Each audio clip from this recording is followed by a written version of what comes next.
Di kota Tarim, bayi-bayi yang ada di kota Tarim itu, mereka itu nggak tumbuh balik kecuali mereka sudah jadi wali. Mayuhammim syaribu, nggak ada yang tumbuh kumis illa wagudu mukashif, kecuali sudah jadi wali. Kita lihat apa yang mereka lakukan. Ini di kota Tarim itu, di dalam mendidik anak, di antara yang mereka lakukan untuk mendidik anak, satu, menjaga lingkungan, bi'ah, lingkungan. Dulu Pak, kakeknya para habaib itu yang pertama kali masuk ke kota Tarim itu namanya adalah Sayyidina Ali Khaliq Ghasam. Ali Khaliq Ghasam ini yang pertama kali masuk ke kota Tarim pada tahun 512 Hijriah, masuk ke kota Tarim. Ketika masuk ke kota Tarim, apa yang dilakukan? Bangun masjid sama magri sekitar masjid. Dulu di Masjid Ba'alwi sama Masjid Segaf, sampai Masjid Segaf, Masjid Idrus itu ada pagernya kayak gini Pak, kayak gini nih, dipageri Pak. Bangun pagar itu nggak boleh anak kecil keluar dari pagar ini. Namanya Hauto Al-Ba'alwi. Hauto itu pagar. Hauto Al-Ba'alwi, nggak boleh keluar anaknya Pak. Tak boleh keluar kecuali Jumatan.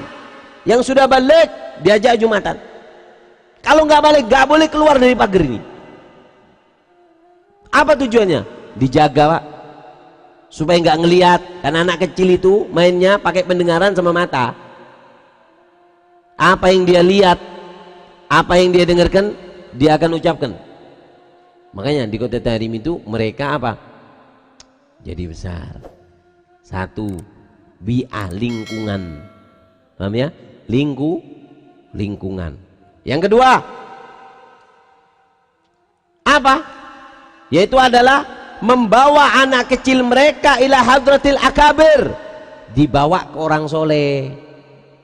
Yang punya anak kecil-kecil mereka itu suka dibawa ke orang soleh, bawa ke orang soleh Pak. Sampai demenger di mana di situ ada orang soleh, ada kiai, ada habaib, datangi. Tugas sampean ngambil barokah, bukan ngurus kejelekan orang itu. Ambil, anaknya bawa. Ini habib, ini kiai, doakan kiai, doakan habib, anak saya.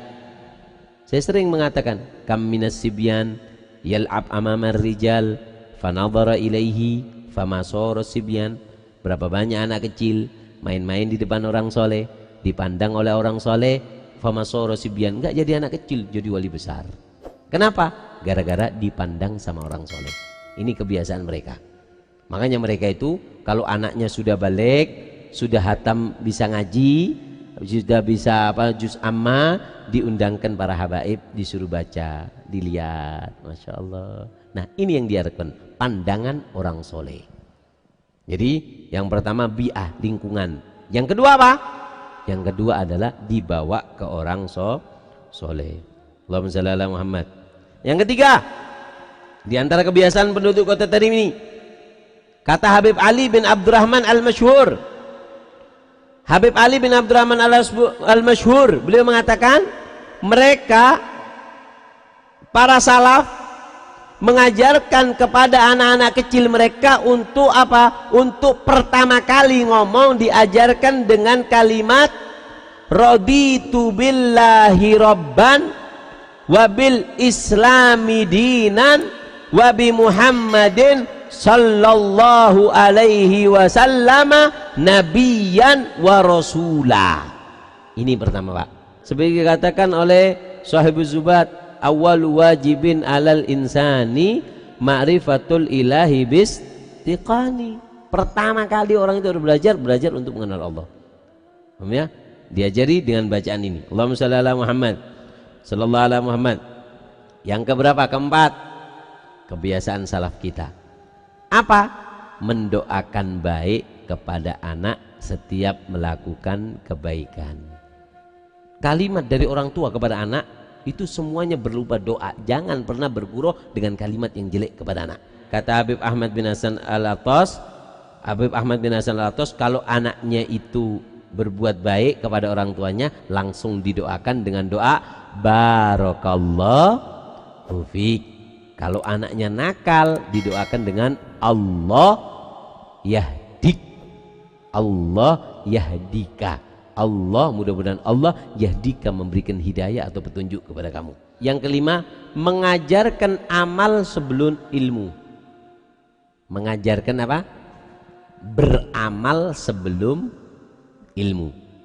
Jadi sebelum mondok mereka sudah diajari beramal.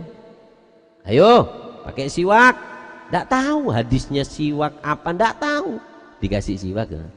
Masuk kamar mandi kaki kiri, ayo minum, duduk minumnya duduk, ayo minumnya tangan kanan, bismillah, 3 kali tegukan, yang pertama sedikit, yang kedua sedikit, yang ketiga agak banyak.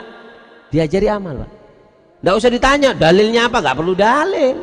Anak kecil makan tangan kanan, mau ke masjid, ayo. Ini kebiasaan mereka, diajari beramal sebelum berilmu. Ketika dia sudah mondok tahu, kebiasa sudah, sehingga sudah ngamalkan, ditambahi, dikuatkan dengan ilmu yang dia miliki. Terus yang keberapa? Keenam. Jadi diajari amal, bangun malam, diajari bangun malam, nggak usah sholat, bangun malam intinya. Abdullah bin Syekh Al-Idrus, beliau pernah mengatakan bahwasannya ajari anak kalian bangun malam walaupun bermain. Ajari anak kalian bangun malam walaupun bermain. Jadi orang tua mereka itu, Pak, malam-malam belikan mainan, dibelikan mainan, mobil-mobilan, boneka. Dikasihnya kapan?